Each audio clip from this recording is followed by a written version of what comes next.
सबसे पहले good morning. आज जो है हम लोग क्वेश्चन जो है 12वां सेट का सेट 1 को मैं बता रहा हूँ, जो साइंस है, जो प्रत्येक वर्ष 12वां से 90% जो टच भी होता है क्वेश्चन, जो आप लोगों को देखना है कैसे इसको 12वां सेट को ये फ्रंटली क्लासेस चैनल पे लोड किया हुआ है, आप देखें और समझने का प्रयास करेंगे।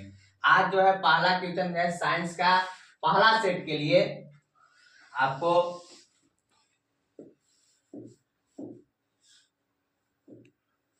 देखिए पहला क्वेश्चन है कि निम्नलिखित प्रश्नों को सही विकल्प को चुने। जब इस प्रकार से रहेगा पहला क्वेश्चन, तो निम्नलिखित में से कौन सी अभिक्रिया ऊष्माशोषी अभिक्रिया है? कोयले का जलना, वनस्पति पदार्थों का खाद में अपघटन, श्वसन की प्रक्रिया, कैल्शियम कार्बोनेट का अपघटन करके त्वरित चूना और कार्बन डाइऑक्साइड का बनना। तो सबसे पहले पढ़ ले क्वेश्चन, अब देखेंगे कैसे होता है। ऊष्माशोषी पहले समझेंगे क्या होता है। ऊष्माशोषी देखो, ऊष्माशोषी अभिक्रिया एक रासायनिक अभिक्रिया है जिसमें अभिकारक ऊर्जा को अवशोषित करते हैं, और उत्पाद में परिवर्तन ऊष्माक्षेपी अभिक्रिया एक रासायनिक अभिक्रिया जिसमें ऊष्मा ऊर्जा निकलती है। कैल्शियम कार्बोनेट का अपघटन ऊष्माशोषी अभिक्रिया होती है। कैल्शियम कार्बोनेट देखिए कहां पर है, कोयले का जलना नहीं है, वनस्पति पदार्थ खाद में नहीं है, श्वसन की प्रक्रिया नहीं है, कैल्शियम कार्बोनेट का अपघटन करके त्वरित चूना और कार्बन डाइऑक्साइड का बनना, यानी कि हमारा ऑप्शन डी हो जाएगा। क्या हो जाएगा? ऑप्शन डी हो जाएगा मेरा। ऑप्शन डी मेरा उत्तर हो जाएगा। क्या हो जाएगा? ऑप्शन डी होगा। ऑप्शन डी होगा।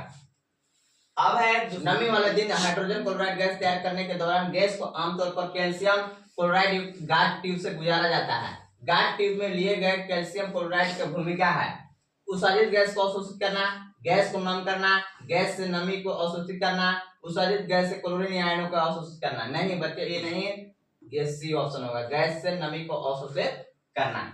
अब नेक्स्ट क्वेश्चन है आपको थर्ड, निम्नलिखित में से कौन सा समजातीय श्रेणी में नहीं देखा जा सकता है? समजातीय श्रेणी में देखिए कौन नहीं देखा जा सकता है, उसके लिए है आपको देखिए रासायनिक गुणों में परिवर्तन, बी ऑप्शन में CH और 14 आणविक द्रव्यमान में अंतर, भौतिक गुणों में क्रमिकता, डी में है समान कार्यक्षमता समूह।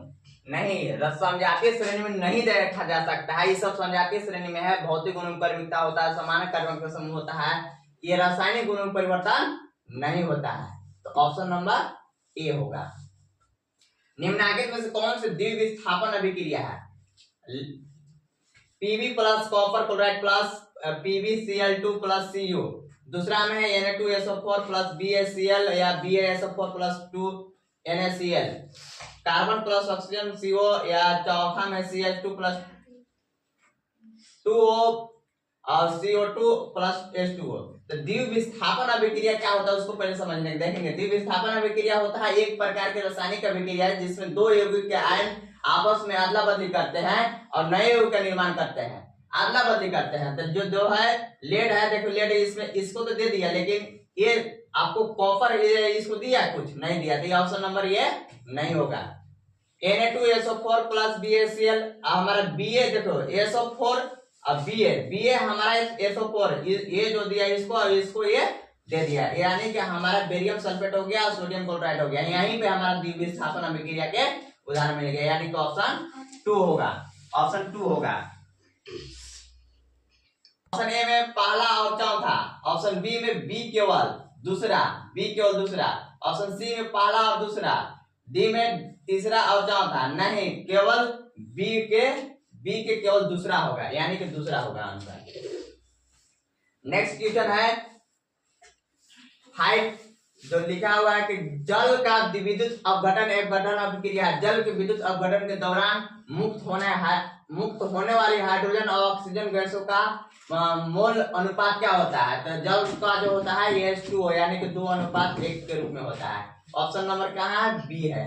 ऑप्शन नंबर बी मिस्टेक हुआ है, 2 बार हुआ है, बी है। ठीक है। एक जलीय छठा क्वेश्चन में है, एक जलीय घोल लाल लिटमस घोल को नीला कर देता है, निम्नलिखित में से किस घोल को अधिक मात्रा में मिलाने से यह परिवर्तन उलट जाएगा, माने उल्टा हो जाएगा? अब बताइए, बेकिंग पाउडर, चूना, अमोनियम हाइड्रोक्साइड घोल, हाइड्रोक्लोरिक अम्ल। तो सबसे पहले क्या हो रहा है, देखो लाल लिटमस को नीला करने वाला घोल क्षारीय बेसिक होता है। लाल लिटमस को क्या करता है? घोल क्षारीय बेसिक होता है, और इसे उलटने के लिए घोल में अम्लीय एसिडिक पदार्थ मिलाया जाना चाहिए, क्योंकि ज्यादा अम्ल नहीं मिलाएंगे तो फिर नहीं चेंज होगा। तो घोल का पीएच का कम हो जाएगा और लिटमस पुनः लाल रंग में परिवर्तन हो जाएगा। इसलिए अम्लीय घोल को अधिक मात्रा में मिलाने से यह परिवर्तन उल्टा हो जाएगा। तो देखेंगे बेकिंग पाउडर क्षार है, चूना क्षार है, अमोनिया हाइड्रोक्साइड ये क्षार है, यानी हमारा ऑप्शन हाइड्रोक्लोरिक अम्ल एसिड होगा, डी ऑप्शन होगा। कौन सा होगा? डी होगा।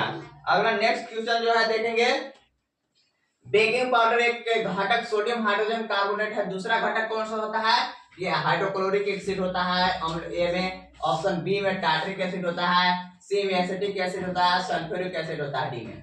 देखिए इसका क्या होता है कि बेकिंग पाउडर का दूसरा घटक टार्ट्रिक एसिड है। देखिए कारण है क्या कि सोडियम हाइड्रोजन कार्बोनेट यह एक क्षारीय पदार्थ है जो बेकिंग पाउडर का मुख्य घटक है। जब इसे गर्म किया जाता है या अम्लीय पदार्थ के साथ मिलाया जाता है तो यह कार्बन डाइऑक्साइड गैस छोड़ता है, जिससे पदार्थ फूलता है। और टार्ट्रिक एसिड होता है, यह एक अम्लीय घटक है, इसका मुख्य कार्य सोडियम हाइड्रोजन कार्बोनेट के साथ प्रतिक्रिया कर कार्बन डाइऑक्साइड उत्पन्न करता है। यह गैस आटे को फुलाने में मदद करती है। इन दोनों घटकों के संयोजन बेकिंग पाउडर को प्रभावी बनाता है। यानी कि बेकिंग पाउडर के घटक सोडियम हाइड्रोजन कार्बोनेट है, तो दूसरा घटक कौन है? टार्ट्रिक एसिड है, क्योंकि फुलाने में कार्य करता है। ये जो है रोटी वगैरह पकाने में, जैसे आप नमकीन वगैरह बनाते हैं, फुलाने का कार्य करता है। ठीक है बच्चे। अगला नेक्स्ट क्वेश्चन है 8, धातुओं को खींचकर पतले तार में बदलने की क्षमता को क्या कहते हैं? या तन्यता कहते हैं, या धातुवर्धकता कहते हैं, ध्वनि में कहता है, चलकता कहते हैं। तो देखिए बच्चे जो है धातु को खींचकर पतले तार में बदलने की क्षमता को नम्यता कहते हैं। यह धातु का एक महत्वपूर्ण भौतिक गुण है जिसपे धातु को बिना टूटे खींचकर तार के रूप में बदला जा सकता है। उदाहरण के लिए सोना और तांबा अत्यधिक नम्य धातु है, जो जिसको तन्यता होता है, धातु खींचकर पतले तार में बदल जाता है, उसको तन्यता कहते हैं। बच्चे क्या कहते हैं? तन्यता कहते हैं। पीट कर फैलाते हैं उसको आघातिकता कहते हैं। पीट करके जो ध्वनि उत्पन्न करते हैं ध्वनि कहते हैं। चलकता जो होता है, चलकता जानिए रहे हैं आप लोग। ऐसे सभी क्वेश्चन बताया कि आप लोग को जो क्वेश्चन में बहुत आसान है, जो आप लोग देखेंगे। फिर निम्नलिखित में से कौन सा आयनिक यौगिक नहीं है? आयनिक यौगिक इसमें नहीं है। आयनिक कौन नहीं है? पहला है KCl, दूसरा है ACl, तीसरा है CCl, चौथा है NaCl। यानी कि पहला ए में है पहला और दूसरा, पहला दूसरा, बी में है दूसरा और तीसरा, सी में है दूसरा और चौथा, डी में है 1 और 4। यानी हमारा होगा, देखिए पोटेशियम, यानी दूसरा और तीसरा होगा। कौन होगा? दूसरा तीसरा होगा। दूसरा और तीसरा यानी कि बी क्या होगा? दूसरा और तीसरा। आंसर नंबर 10 10वां है, निम्नलिखित में से किस यौगिक में OH का रासायनिक समूह है? या option number A butanol, B में ब्यूटानॉल, सी में ब्यूटानोइक अम्ल, डी में ब्यूटानॉल। देखिए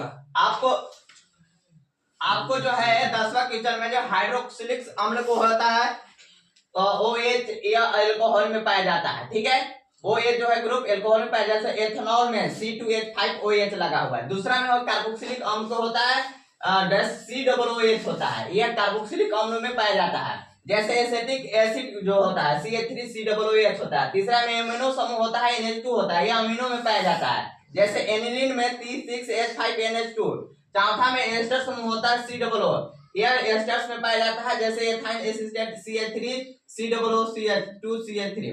पांचवा में होता है कीटोन समूह का होता है C+O, एक कीटोन में वो पाया जाता है। जैसे एसिटिन एसिडिक अम्ल में।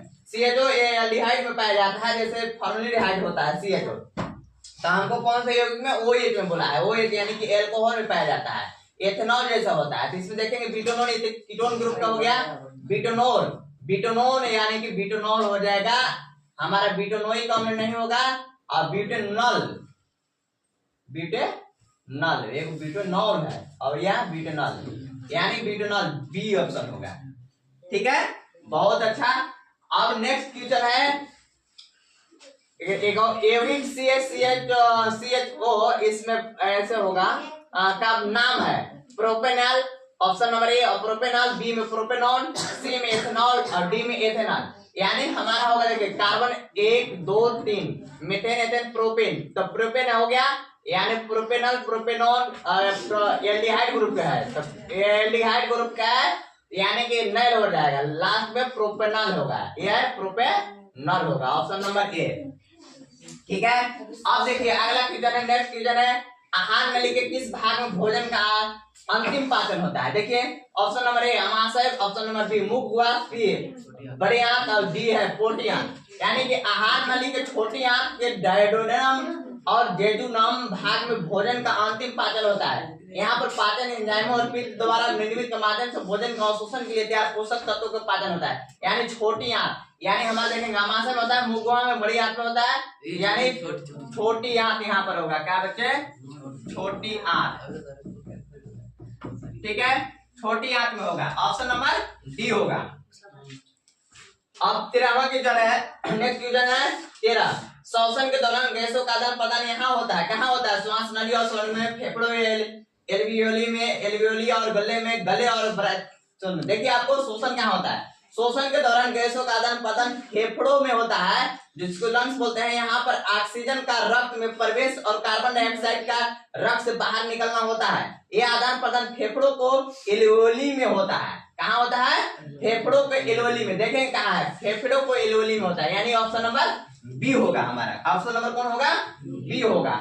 नेक्स्ट क्वेश्चन है बच्चे 14। मस्तिष्क के बारे में निम्नलिखित से कौन सा कथन सत्य है? मस्तिष्क के बारे में बताना है कि सत्य कौन है। मस्तिष्क का मुख्य सोचने वाला भाग पश्च मस्तिष्क है। श्रवण, गंध, स्मृति, दृष्टि आदि के केंद्र अग्र मस्तिष्क में स्थित है। लार, उल्टी, रक्तचाप जैसे अनैच्छिक क्रिया पश्च मस्तिष्क और इसमें मेडुला द्वारा नियंत्रित होती है। चौथा में सेरिबेलम शरीर का मुद्रा और संतुलन को नियंत्रित नहीं करता है। ऑप्शन नंबर ए में है, ए का पहला और दूसरा, यानी ये होगा कि बी में पहला और दूसरा होगा, और तीसरा में सी होगा, और सी का दूसरा और तीसरा होगा, डी में तीसरा और चौथा होगा। आपको देखे पढ़ेंगे, देखिएगा मस्तिष्क का प्रमुख कार्य मस्तिष्क शरीर के सभी कार्यों को नियंत्रित करता है। यानी जैसे सोचने, महसूस करने, याद रखने और सुरक्षित तथा अवेचन क्रियाओं को नियंत्रित करना। मस्तिष्क के भाग मस्तिष्क 3 मुख्य भाग में बांटा जाता है। स्मृति और सोच संबंधित सेरेब्रम के कंडक्ट संचालित कार्यों जैसे श्वास, हृदय गति को नियंत्रित करने वाला ब्रेनस्टम, संवेदना और मोटर कार्यों को समझने के लिए जिम्मेदार मस्तिष्क का छोटा भाग है। देखिए इसमें हम पढ़ ले रहे हैं मस्तिष्क का मुख्य सोचने का पश्च मस्तिष्क है नहीं।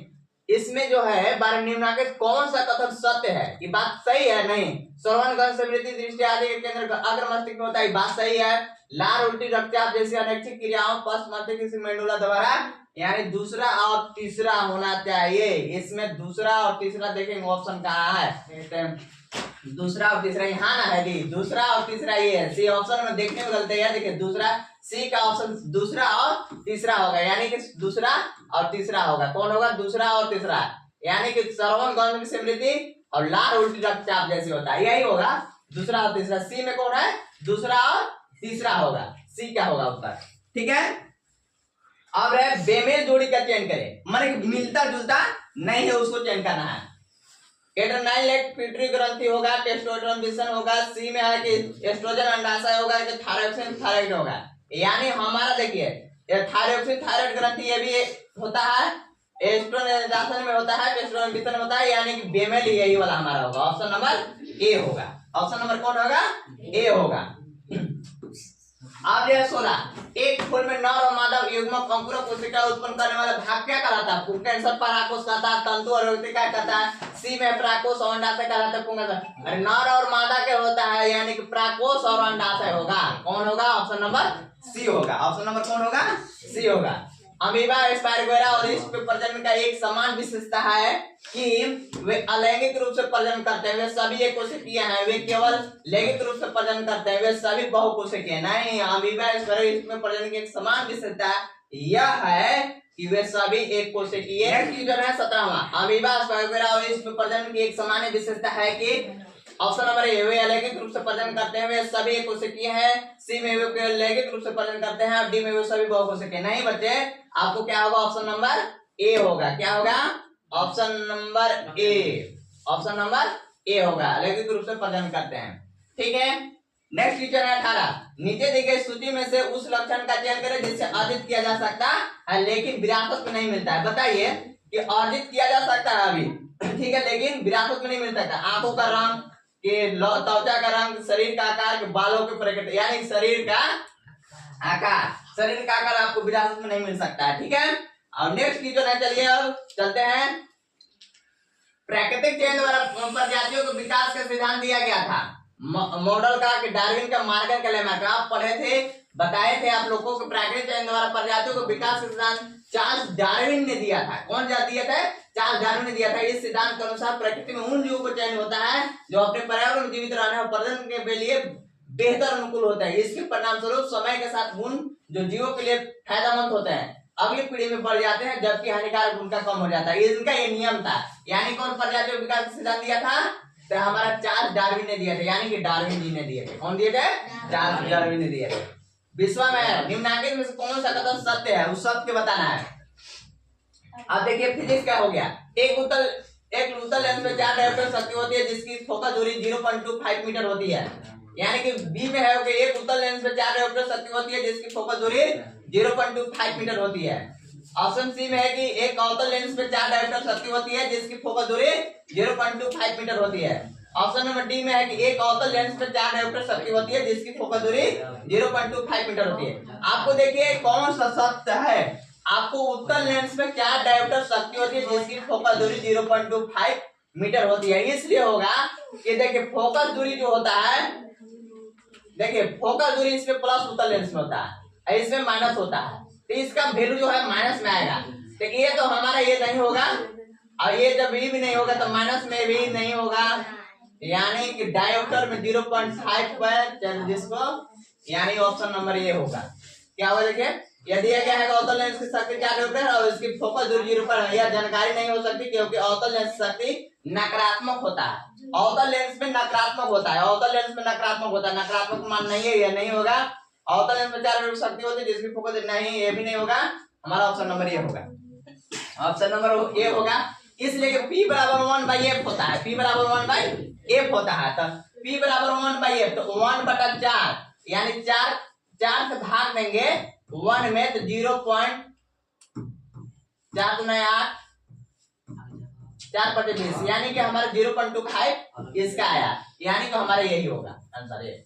चलिए नेक्स्ट क्वेश्चन है, निम्नलिखित में से किसमें अनंत पर रखी गई वस्तु का प्रतिबिंब अत्यधिक छोटा और बिंदु आकार का होता है? एकदम छोटा कब होता है आप लोग को बताया गया, किरण आ रहा है खींच करके भी बताया गया है, सभी को बताया गया है। केवल अवतल दर्पण में होता है, बी में है कि केवल उत्तल दर्पण में होता है, सी में केवल उत्तल लेंस में होता है, डी में अवतल दर्पण उत्तल दर्पण अवतल लेंस होता है, यानी कि सब में होता है। डी में जो है निम्नलिखित किससे अनंत पर रखी, अनंत पर वस्तु जब रखते हैं तो सभी दर्पण में भी होता है और लेंस में भी होता है। आपको कौन सब में होता है, छोटा आकार का साइज बनता है। नेक्स्ट क्वेश्चन है 22, एक व्यक्ति 2 मीटर से अधिक दूरी पर रखी वस्तु को स्पष्ट रूप से नहीं देख सकता है। इस दोष को निम्न क्षमता के लेंस का उपयोग करके ठीक किया जा सकता है। इसमें कौन सा किया जा सकता है? देखिए कोई व्यक्ति जैसे 2 मीटर से अधिक देख रहा है, यानी कौन सा दूर दृष्टि दोष हुआ कि निकट दृष्टि दोष हुआ, यानी कि 2 मीटर न्यूनतम होता है 0.25। यानी देखिए जब एक व्यक्ति 2 मीटर से अधिक दूरी रखे तो सही नहीं देख सकता तो उसे माइपिया दृष्टि दोष हो सकता है। कौन सा दोष? माइपिया दृष्टि दोष। माइपियो की स्थिति में व्यक्ति को पास की चीजें तो ठीक से दिखाई देती है लेकिन दूर की वस्तु धुंधली दिखती है। बात सही है। इस दोष को ठीक करने के लिए अवतल लेंस का उपयोग किया जाता है। अवतल लेंस का उपयोग करके यह लेंस प्रकाश इस प्रकार मोड़ता है कि व्यक्ति को दूर की वस्तु आसपास दिखाई देने लगता है। यानी अवतल लेंस में हमारा क्या होता है 2 मीटर, यानी कि व्यक्ति अधिक दूरी हो रहा है 1/f, P बराबर 1/f होता है। यानी कि f बराबर क्या हो जाएगा, f गुने p हो जाएगा और बराबर में 1, यानी कि f बराबर 1/p हो जाएगा। तो 1/p के लिए क्या हो जाएगा 1 नहीं, p बराबर 1/f, तो 1/2 यानी कि 0.5 देखें कहा 0.5 है, यानी p में है कितना होगा 0.5 होगा।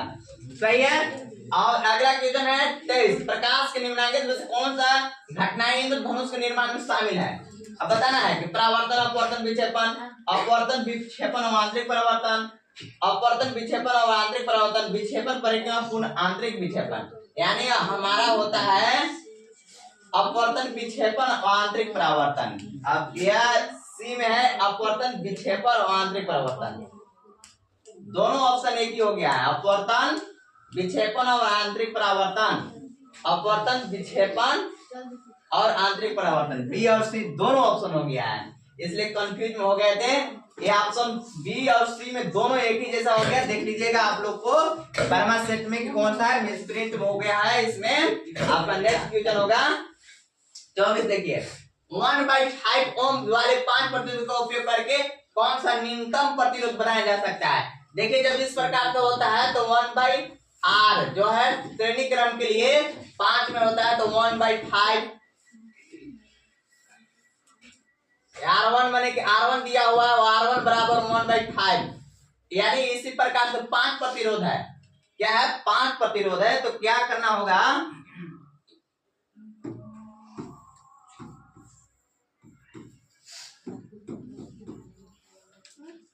पांच प्रतिरोध के लिए देखिए 1/1/5 यानी कि हमारा हो जाएगा प्लस 1/1/5। ये चला जाएगा एक बार, सभी लोग बता दे रहे हैं कि 5 बटा मतलब भाग होता है, यानी 1/5 यानी 5 हो जाएगा। तो 5 + 5 + 5 5 बार करेंगे तो 25 हो जाएगा। कितना हो जाएगा, 25 हो जाएगा। इसका होता है आर श्रेणी क्रम के लिए, तो टोटल हो जाएगा 1/25 हो जाएगा। कितना हो जाएगा, 1/25 यानी कि बी हो जाएगा ऑप्शन। कितना हो जाएगा, बी हो जाएगा।